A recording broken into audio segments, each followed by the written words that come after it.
Hi, I'm Ryan Crosby. Today I'm going to show you how to heat and flare a lateral support on a back with 3D mesh liner.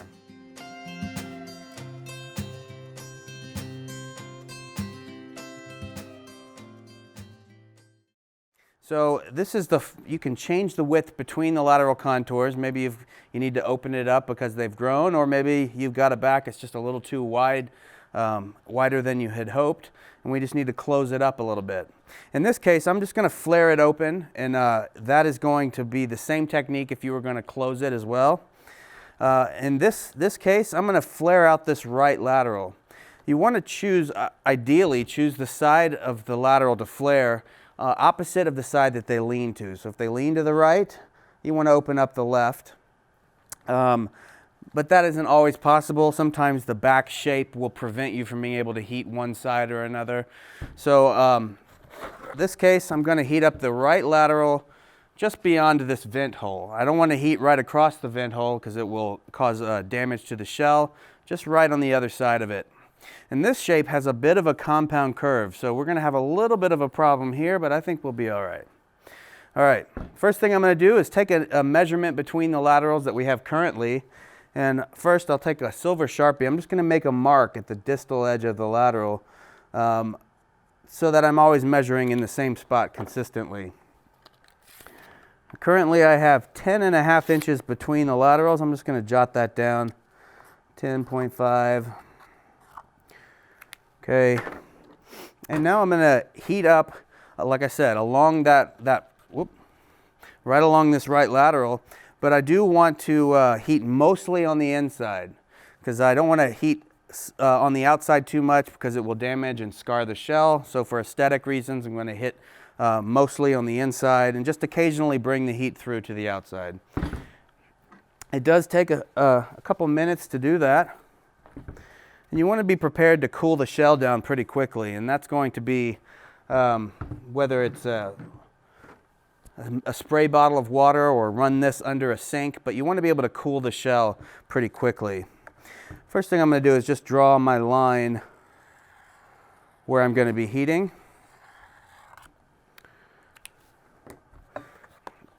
All right. And I'm just going to heat up and down that line that I drew. You can use a heat gun to do this. It will take a lot longer. The torch does work much faster.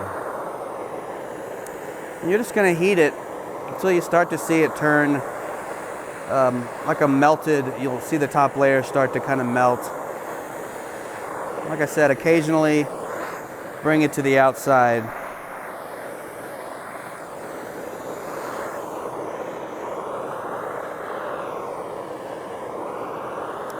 And this will take quite a bit of heat. And if it does kind of light up, catch on fire a little bit, it'll go out pretty quickly. It's not going to continue to flame. Okay, let's see where we're at here.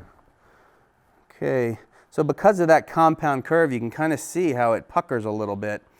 But I'm going to just open that up as best I can. Let's see where we're at here. Okay, 11.5. I'm going to go a little further.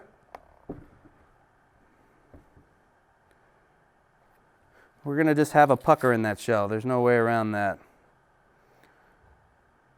Okay, so I'm going to kind of let that go too far so it will bounce back a little bit. 11.5. Okay, so at 11.5, I'm just going to want to cool that down rapidly. I have a cup of water here that I'm just going to kind of put a towel down and pour a little bit over this to cool it down.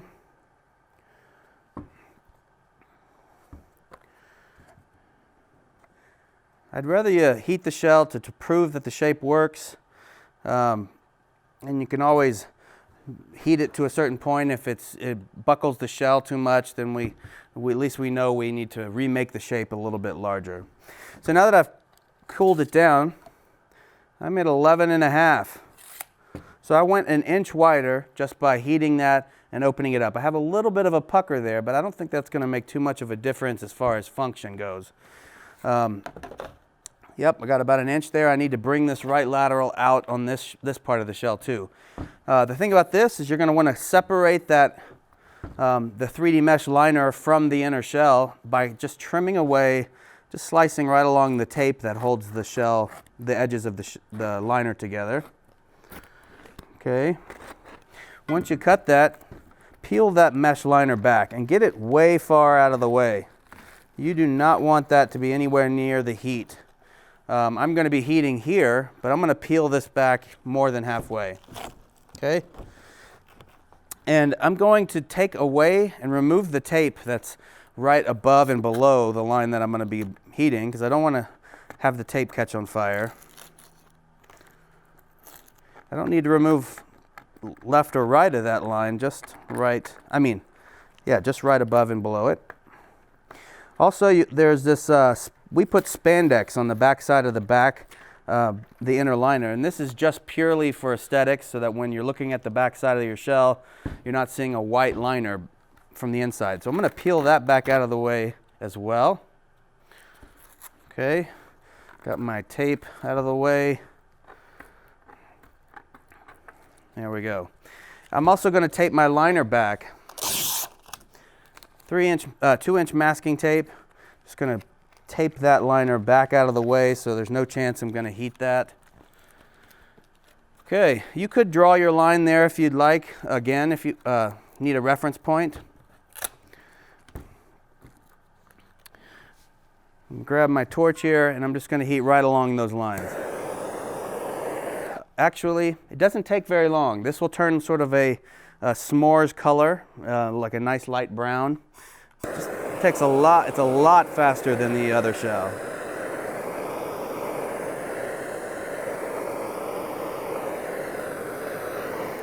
Let's see where we're at here.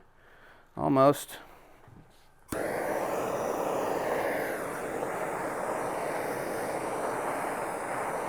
Okay, there we go. Yeah. I can put this back in this shell and kind of hold them out. This one's a lot faster to cool and to change the shape of. So right there, we got that. And I do want to, I could either put the screws back in and let that cool naturally, or most likely you're going to be in a clinic and you need to cool it pretty quickly. Again, you could do the same thing that I did before with the water. Cool that down. I do prefer to have a sink. Run that under if possible, but don't always have that option.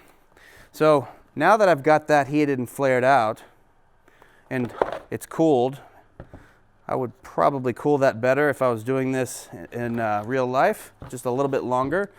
But for now, I'm going to pull my tape off and bring my liner back into place. And you might need to add some spray glue to help it stick back to the shell, but a lot of times there's enough glue that it'll stick back pretty well. And now you just go back around the edge where you've peeled that away, little 2-inch strips of masking tape, and starting from the inside, tape the edge and roll it back to the back side of the shell. And you're going to do that all the way around the edge where you've peeled that back. And then you're set. All you have to do then is put your cover back on, put your shells back together, and you've now opened your lateral up at least an inch at this point. And you can do the same thing if you're going to try to close it. If you have any further questions, reach out to us at Ride Designs. We'll be happy to help. Thanks a lot. Have a great day.